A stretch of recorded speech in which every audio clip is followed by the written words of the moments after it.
Short notice ਤੇ ਤੁਹਾਨੂੰ ਇੱਥੇ ਬੁਲਾਇਆ ਗਿਆ ਤੇ ਬੜੇ ਗੰਭੀਰ ਵਿਸ਼ੇ ਤੇ ਤੁਹਾਡੇ ਨਾਲ ਗੱਲ ਕਰਨੀ ਹੈ। पहले मैं हिंदी च कर देना, फिर मैं पंजाबी च बोल दूँ।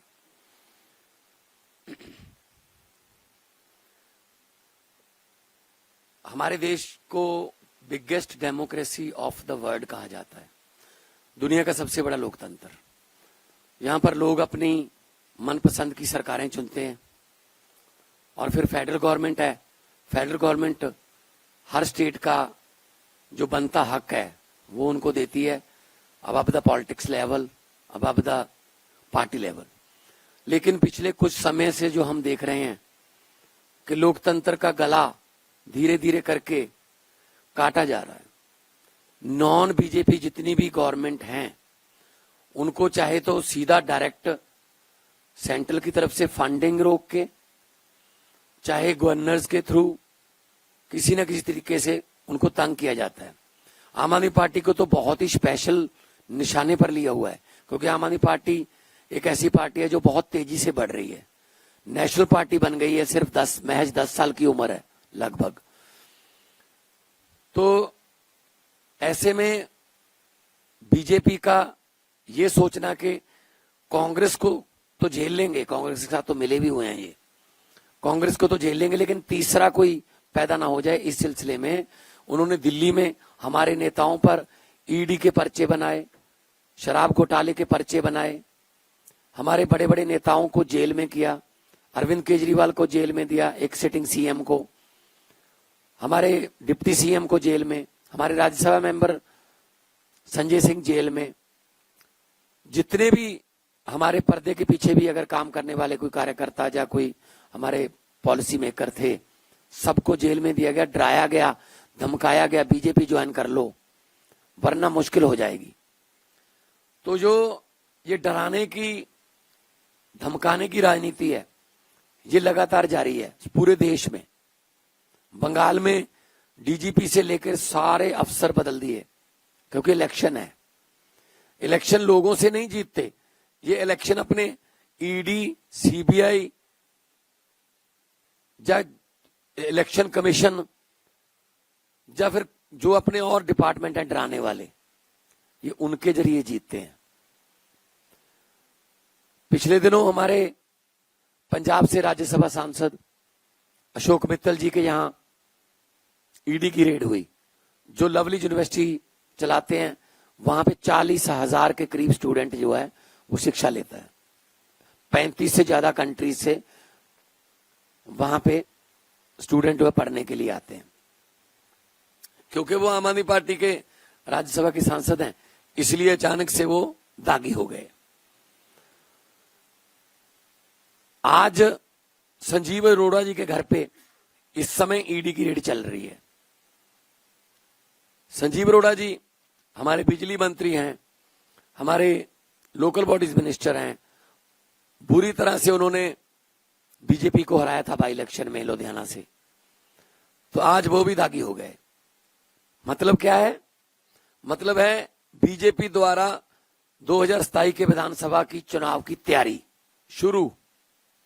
ईडी भेजो, इनकम टैक्स भेजो, नोटिस भेजो, डराओ, क्योंकि इनको तो 117 बंदे नहीं मिल रहे इलेक्शन में। इलेक्शन लड़ने के लिए 117 बंदे नहीं मिल रहे बीजेपी को, तो वो कह रही है ईडी भेज के डराओ, जा तो तुम लड़ो ना, जा हमारे वॉशिंग मशीन में से निकलो। तो बहुत ही खतरनाक रुझान है, लोकतंत्र की हत्या हो रही है, इसकी कड़े शब्दों में निंदा भी करते हैं। और सिर्फ और सिर्फ नॉन बीजेपी सरकारों को तंग किया जा रहा है, सिर्फ और सिर्फ विपक्ष के नेताओं पर ये ईडी का जो डंडा चलता है, और निकलता कुछ भी नहीं है उसमें। अरविंद केजरीवाल और मनीष सिसोदिया जी को बाइज्जत बरी कर दिया गया। बरी भी नहीं कहूंगा मैं, मुकदमा ही नहीं शुरू हो सकता उन दस्तावेजों को के आधार पर। इसका मतलब इतना झूठा केस था कि मुकदमा ही नहीं हो सकता, लेकिन कहते हैं एक बार अंदर कर दो, बाद में इलेक्शन होने दो, फिर देखते हैं बाद में क्या होता है। हाँ, अगर कोई इनके आगे झुक गया, इनकी ईन मान ली, तो फिर वो वॉशिंग मशीन में से निकल के बिल्कुल दूध का धुला हो जाता है, उसके सारे दाग जो है वो मिट जाते हैं। क्या ये डेमोक्रेसी है? क्या ये लोकतंत्र है? ये डेमोक्रेसी नहीं है, ये डिक्टेटरशिप है। इन्होंने अभी बिहार का मुख्यमंत्री बनाया सम्राट चौधरी। कौन है वो? उस पर 7 कत्लों के केस का पर्चा है, जेल में रह के आया है, अपनी उम्र गलत बताई है, 3 बार उसने अपनी डेट ऑफ बर्थ चेंज की हुई है, कभी वो माइनर बन जाता है, कभी वो बालक बन जाता है। और ये जंगल राज की बात करते रहते हैं। तो अब कौन सा राज आ गया बिहार में?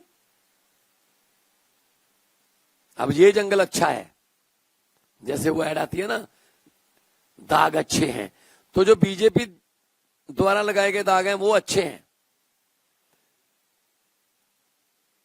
जितना मर्जी ये हमें तंग कर ले, जितना मर्जी ये ईडी सीबीआई जो भी इनके पास एजेंसियां हैं भेज ले, लेकिन हम डरने वाले नहीं हैं। हम वो पत्ते नहीं हैं, खास तौर पे मैं कहना चाहता हूं, हम वो पत्ते नहीं हैं जो शाख से टूटकर गिर जाएंगे। आंधियों को कह दो अपनी औकात में रहें। हम डरने वाले नहीं हैं, हम वो मिट्टी से बने हुए नहीं हैं, हम किसी और मिट्टी से बने हुए हैं। अब पंजाब में इनको 1 या 2 सीट आती हैं विधानसभा में, अब पंजाब में उसको बढ़ाने के लिए ईडी का सहारा लिया जा रहा है। पंजाब में इनके पास कोई केडर नहीं है, कोई नेता नहीं है, इसलिए कांग्रेस से, अकाली दल से, जहां से मिलता ले लो। कांग्रेस का प्रधान ले लिया, कांग्रेस का एक्स सीएम ले लिया, कांग्रेस का एक्स खजाना मंत्री ले लिया, कांग्रेस का एमएलए ले लिया, कांग्रेस का एक्स एमपी ले लिया, मिनिस्टर ले लिए कांग्रेस के। बीजेपी ने एक कांग्रेस विंग बना रखा है पंजाब में, बीजेपी का कांग्रेस विंग, क्योंकि उनके केस होंगे, उन केसों को फिर दबाना भी है, तो वो उनको डरा के, उनको फाइलें दिखा के डराते हैं। ये लोकतंत्र है। मोदी साहब का ध्यान होना चाहिए था कि कैसे देश में बेरोजगारी खत्म की जा सकती है, कैसे अच्छे स्कूल हो सकते हैं, कैसे अस्पताल में अच्छा इलाज हो सकता है, कैसे करोड़ों नौजवानों को नौकरियां मिल सकती हैं, कैसे ये एलपीजी या पेट्रोलियम पदार्थों का जो जंग लगी हुई है उसमें से हमने बीच में से कैसे निकलना है, ताकि हमारे देश के लोगों पर या उनकी जेब पर कोई बोझ ना आए। ये इस बात पे ध्यान होना चाहिए था। इनका ध्यान है इसको सिक्योरिटी कम कर दो, इसकी सिक्योरिटी ऐड कर दो, इसके जहां ईडी भेज दो, इसके जहां सीडी भेज दो, इसके जहां पता नहीं क्या ईडीओ सीडीओ से ये मतलब राजनीति कर रहे हैं। सरकारें ऐसे चलती हैं क्या? सरकार तो फिर ट्रंप चला रहा है। जब सरकार चलाने की बात आती है तो वाशिंगटन से, व्हाइट हाउस से ऑर्डर आते हैं कि आपको 1 महीने की इजाजत दी जाती है, आप यहां से तेल ले लो, आप यहां से एलपीजी ले लो, आपको 3 जहाज अलाउ किए जाते हैं, ये ले लो, लेकिन इसके बाद नहीं। तो फिर बिशप गुरु बनने चले थे, बिशप चेले बन गए हम तो क्या ऐसे देश चलता है? और कुछ भी बोल देते हैं, कुछ भी बोल देते हैं। सतेंद्र जैन हमारे नेता, मतलब लगभग 90% हमारी पार्टी के नेताओं को जेल दिखा दी इन्होंने, जबकि किया कुछ भी नहीं है। तो इनका ये ईडी का हथियार, ये सीडी का हथियार, ये सीबीआई का हथियार, ये इलेक्शन कमीशन का, आप देखिए बंगाल में क्या हो रहा है। बंगाल में हड़कंप मचा हुआ है और इलेक्शन कमीशन धमकी दे रहा है एक पार्टी को, पॉलिटिकल पार्टी को, अब तेरी नहीं चलेगी। इसका मतलब किसकी चलेगी? अब बीजेपी की चलेगी।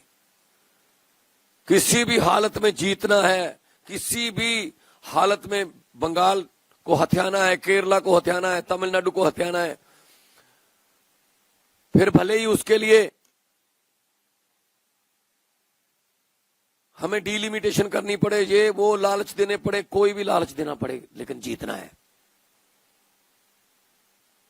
तो लोकतंत्र जो है वो खतरे में है देश में। उसके लिए सबको आगे आना होगा। शहीदों ने अपना खून देकर ये देश हमें लेकर दिया था। शहीद आजम भगत सिंह, राजगुरु, सुखदेव, चंद्रशेखर आजाद, करतार सिंह सराभा, गदरी बाबे, मदन लाल ढींगरा, लाला लाजपत राय, कितनी कुर्बानियां हुई, कितनी जवानी में कुर्बानियां हुई। 23 साल की उम्र, 22 साल की उम्र, 19 साल की उम्र। और क्या उनकी आत्मा को आज सुकून मिलता होगा ये देख करके? ये देश दे के गए थे हम, इस देश के लिए कुर्बानियां दी कि जहां सिर्फ दो बंदों की चलती है। पहले हमने सुना था हम दो हमारे दो, वो परिवार कल्याण का नारा था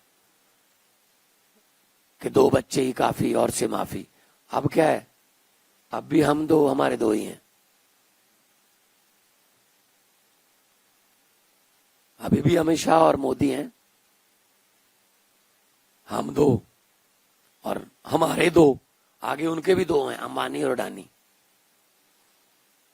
तो हम दो हमारे दो के नारे पर जो सरकार चल रही है, बाकी 140 करोड़ का कोई नहीं पूछता, किस्मत पे छोड़ रखे हैं लोग।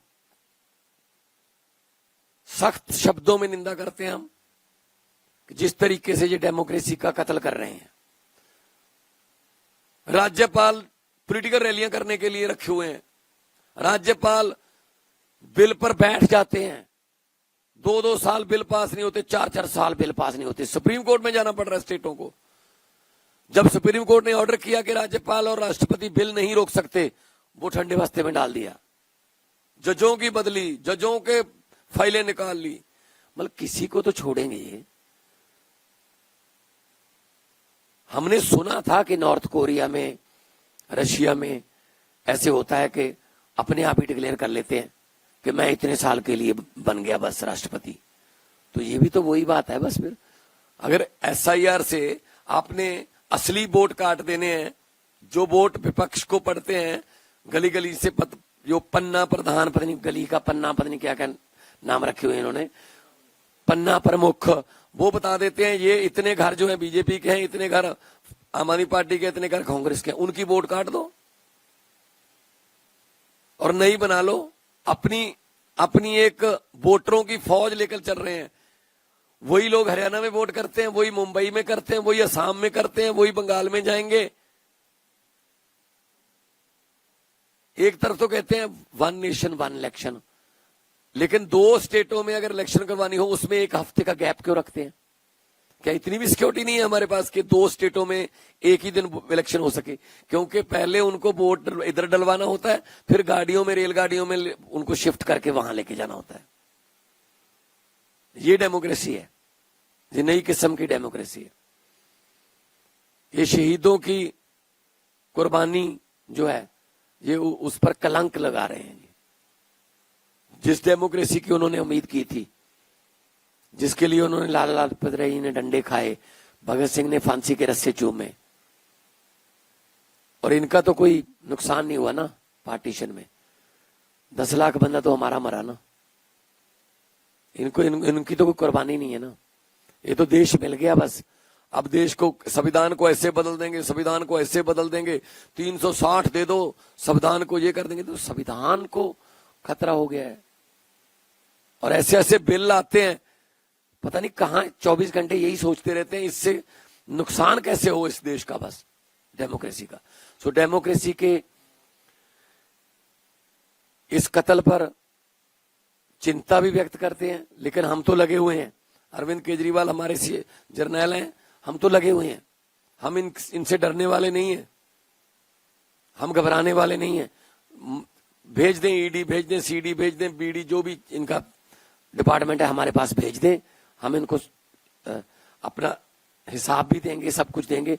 जैसे ही आम आदमी पार्टी में या किसी और पार्टी में कोई बंदा जाता है, एकदम से वो करप्ट हो जाता है। और जैसे ही बहुत महाकरप्ट बंदा बीजेपी में आता है, एकदम से धुल जाता है।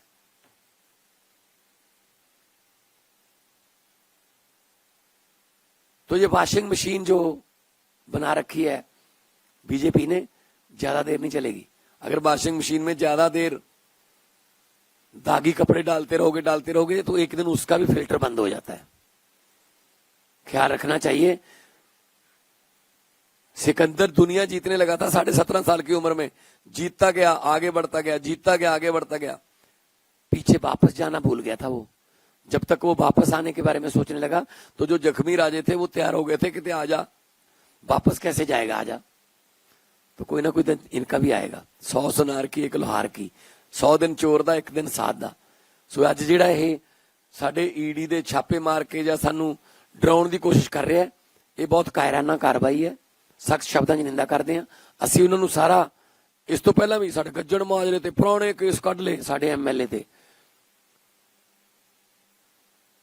ਇਹਨਾਂ ਦੇ ਆਪਣੇ ਜਿਹੜੇ ਨੇ, ਉਹਨਾਂ ਦੇ ਘੁਟਾਲੇ ਜਿਹੜੇ ਨੇ ਉਹ ਮਤਲਬ ਮਾਫ ਨੇ, ਉਹ ਮਾਫ ਹੈ, ਉਹ ਆਮ ਮਾਫੀ 'ਚ ਆ ਜਾਂਦੇ ਨੇ।